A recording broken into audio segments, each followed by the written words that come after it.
Eto na nga mga chong, marami tayong BBA updates. Barangay Ginebra, nakatutok sa kanilang mga bagong players. Paano na si Paul Garcia ngayong may mga bagong rookies sa Barangay Ginebra? Tapos na ang rookie season nitong si Paul Garcia sa Barangay Ginebra. At sa nakalipas na PBA rookie draft nitong linggo ay mayroong 3 bagong rookie ang Barangay Ginebra sa katauhan nitong kanilang 11th overall pick na si Sunny Esteel, 13th overall pick na si Mario Barasi at kanilang 23rd overall pick na si John Cedric Abis. Dahil dyan, marami ang nagtatanong, paano na itong si Paul Garcia sa Barangay Ginebra? Kung matatandaan nyo mga chong, last season, nakuha ng Barangay Ginebra itong si Paul Garcia sa rookie draft. Isang conference lang ito na i-activate sa Barangay Ginebra at sa sumunod na 2 conference ay hindi na siya nakapasok. Maraming ang Barangay Ginebra fans ang gustong-gusto itong si Paul Garcia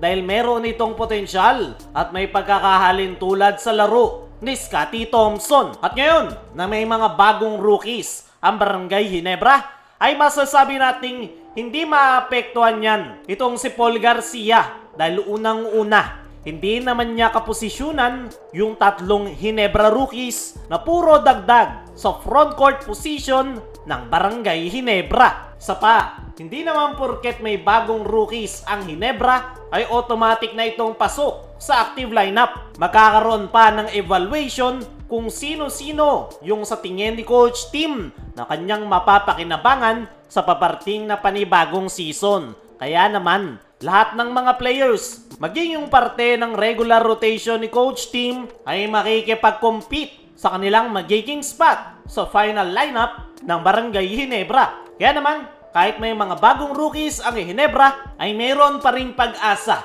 itong si Paul Garcia na makapasok sa active lineup ni Coach Tim Cone. Alam naman natin, nagbukas nga ng isang spasyo para sa guard position matapos magretiro si L.A. Tenorio.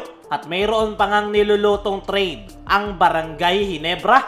Kaya naman, magkakaroon ng more spot para sa mga bagong players na ipapasok sa active lineup. At yung spot nga na yan, ang tinatrabaho ngayon nitong si Paul Garcia. Ayon sa ating mga trusted source, ay kasama pa rin si Paul Garcia sa team practice ng Barangay Ginebra. Pangatlong araw na nga ngayon mula nang mag-start ang preparation ng Barangay Ginebra sa paparting na panibagong season. At sa 3 araw na yan ay present itong si Paul Garcia at determinado na ipakita kay Coach Tim na deserve niya na makapasok sa active lineup. Sa sitwasyon ngayon ng Barangay Ginebra ay masasabi nating mas magiging mahirap para kay Paul Garcia na makakuha ng spot. Nandoon nga yung kanyang skills at talent, hustle, sipag.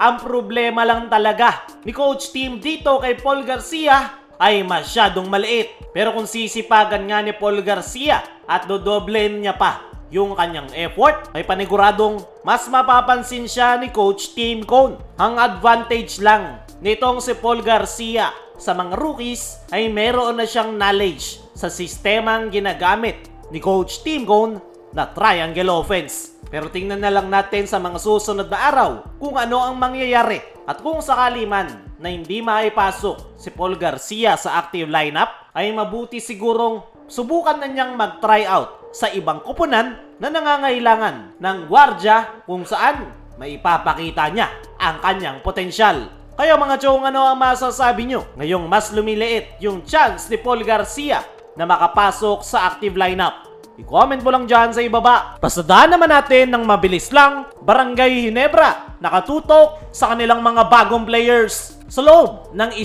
linggo ay nagkaroon ng 4 na bagong players ang Barangay Ginebra. Nauna na dyan ay ang pagkuha nila sa unrestricted free agency kung saan dadampot nila dyan itong big man na si Norbert Torres. Isang big man na makakatulong sa kanilang frontcourt position.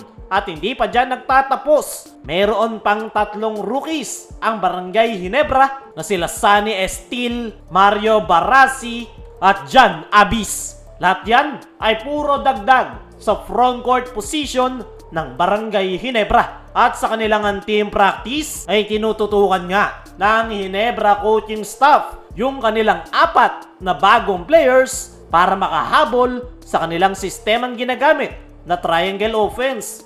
Alam naman natin, hindi basta-basta yung sistemang ginagamit ni Coach Tim. Triangle nga yung pinaka-komplikadong sistema. Kaya naman, tutok na tutok ang Ginebra coaching staff sa kanilang 3 rookies kasama na si Norbert Torres. Para sa akin mga chong, ay good addition para sa Barangay Ginebra yung kanilang mga bagong players. Mukhang desidido si Coach Tim na punan yung kanilang problema sa kanilang frontcourt position. Yung mga malalaki nga yung chance na makakapasok dyan ay una ay itong kanilang dinampot sa free agency na si Norbert Torres. Sunod ay si Sunny Estil at John Abis. Pero sana lang talaga lahat sila ay magamit ni Coach Tim, pero depende yan sa kanilang ipapakita sa kanilang team practice.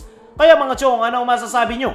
Ngayong nakafocus ang Barangay Ginebra sa kanilang mga bagong players. Ano rin yung masasabi nyo? Ngayong lumiliit yung chance ni Paul Garcia na makapasok sa active lineup ng Ginebra. I-comment mo lang dyan sa ibaba.